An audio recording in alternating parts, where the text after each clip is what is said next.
Hey Mustangs, it's time to make another instrument. This week we're going to be making an instrument called a chicken in a can. You heard me right, chicken in a can.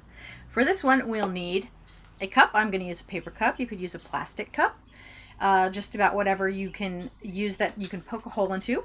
We're going to need a piece of string or yarn. You can see how long this one is, about that long. It's not quite as long as I can reach with my arms all the way across. And a paper clip. So, to get started, you might need a grown-up to help you with this step. You need to poke a hole big enough for your string to fit through in this cup. It doesn't have to be like exactly as big as the string. It can be a little bigger. I'm going to use these grown-up scissors and try and make a little hole here in the top of the cup. It doesn't have to be exactly in the center.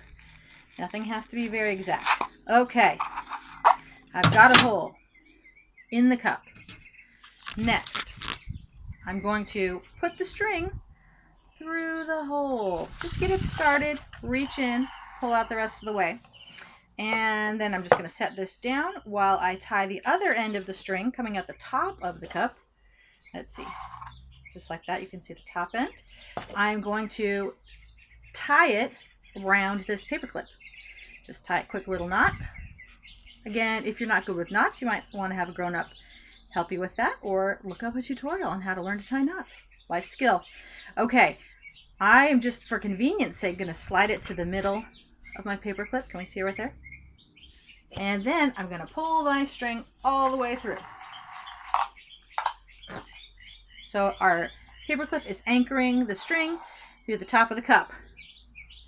Finally, we're going to need a damp paper towel or napkin, probably not toilet paper, it might fall apart. It's not dripping wet, it's kind of damp, and I've just folded it up here.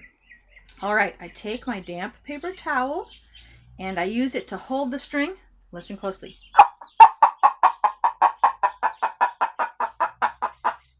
It's a chicken in a cup. So you just need to give it short bursts. You don't want to pull the string a lot, just a little bit at a time, like short jerks almost.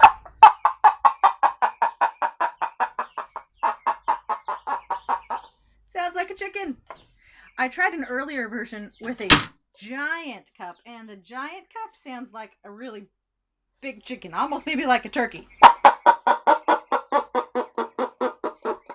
So you can try different size cups. You can try different size strings or types of yarn if you want to make a different sound. That's how you make a chicken in a cup. I can't wait to see your videos and pictures of making a chicken in a cup. I just want to give you a heads up for some of our next instruments. It would be helpful if you can find somewhere around your house a balloon, a not blown up balloon, although I suppose a popped balloon could maybe sort of work. It would be better if it's a not blown up, not popped balloon. And also, we're going to be looking for cans like this that have the ridges on the side. So if you're eating any canned goods, look for the kind that have this and just save the can. Grown-ups, if you get worried about leaving a can around that might have a sharp edge, you can just get some masking tape and put that around the sharp edge part around the rim of the can to keep it safe. All right, that's all for today. Great to see you, Mustangs. See you next time when we make another instrument from stuff we find at home.